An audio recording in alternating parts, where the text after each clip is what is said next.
I was 27 years old when I lost everything. My business collapsed. My relationship ended. My bank account emptied. And for weeks, I couldn't even leave my apartment. Have you ever felt like life was breaking you? Like the weight of your failures was so heavy that getting up seemed impossible? What if I told you that the moment you feel most broken is actually the moment that defines your entire future? In the next 15 minutes, you'll discover how to transform your deepest pain into unstoppable motivation, develop the mental resilience of elite performers, and build an unbreakable mindset that no obstacle can destroy. Why is it that two people can face the exact same catastrophe, yet one person crumbles while the other emerges stronger than before?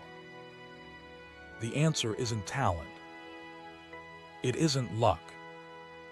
And it certainly isn't circumstances. The difference is in how they understand what it means to be unbroken. Being unbroken isn't about never falling. It's about rising every single time life knocks you down. The first truth you must understand is that pain is not your enemy. Pain is your greatest teacher. When Steve Jobs was publicly fired from Apple, the company he built from nothing, he called it the most devastating moment of his life. But years later, he said, "Getting fired from Apple was the best thing that could have ever happened to me." Why? Because sometimes life must break you open to rebuild you stronger. When you face your darkest moments, you're standing at a crossroads. You can let the pain destroy you, or you can let it transform you. You see, you can only connect the dots of your life looking backward, not forward. In the moment of suffering, it makes no sense. But trust that someday, looking back, it will. Your wounds become your wisdom when you stop asking, "Why me?" and start asking, "What can I learn from this?" Comment below if you've ever experienced a setback that later became a blessing. I read every comment, and your story might be exactly what someone else needs to hear today. The second truth: fear will always exist, but you must never let it control your decisions. Nelson Mandela said, "I learned that courage was not the absence of fear, but the triumph over it." Let me tell you about Michael Jordan. Cut from his high school basketball team.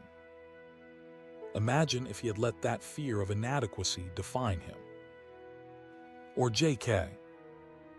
Rowling, rejected by 12 publishers, a single mother on welfare.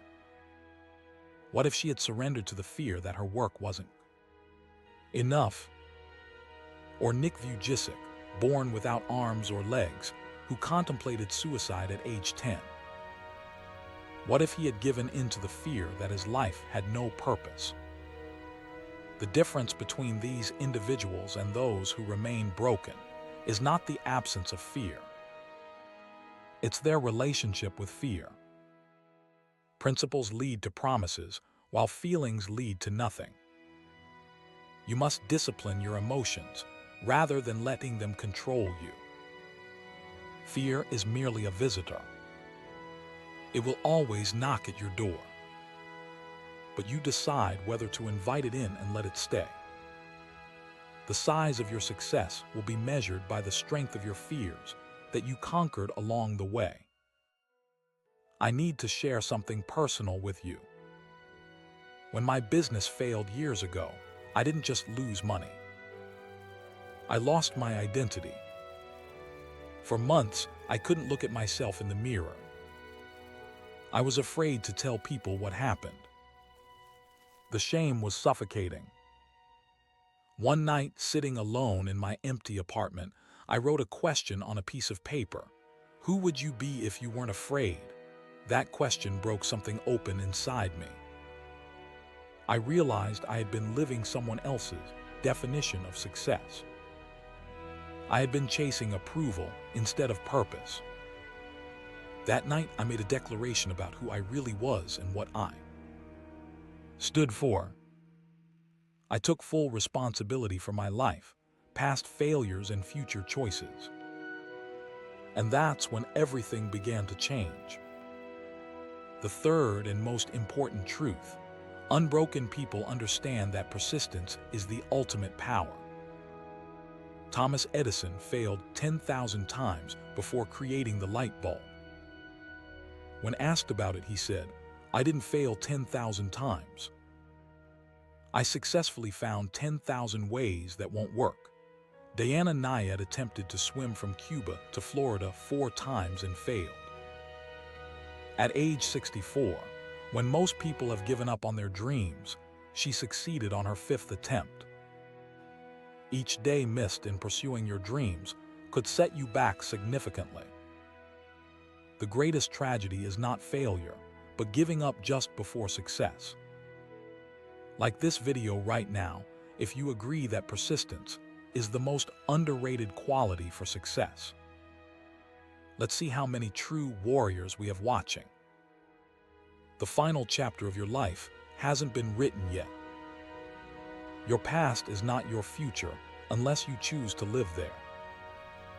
So what do you do when life tries to break you? Here are 3 actions you can take immediately. First, embrace your wounds.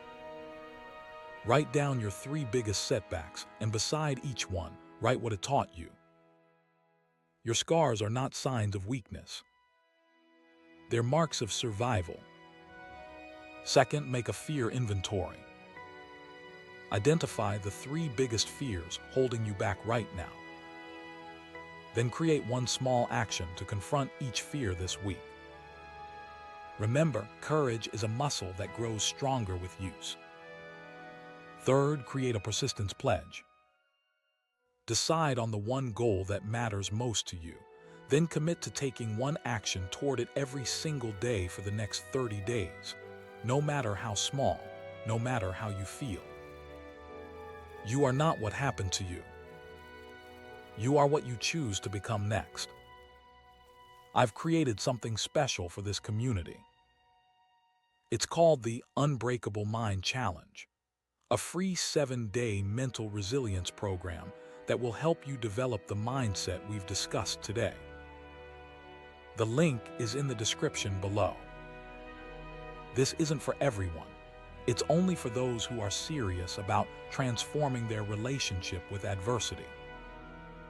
Remember, being unbroken isn't about never falling. It's about rising every single time life knocks you down. The question isn't if you'll face challenges, you will. The question is who you'll become because of them. This is your moment. What will you do with it?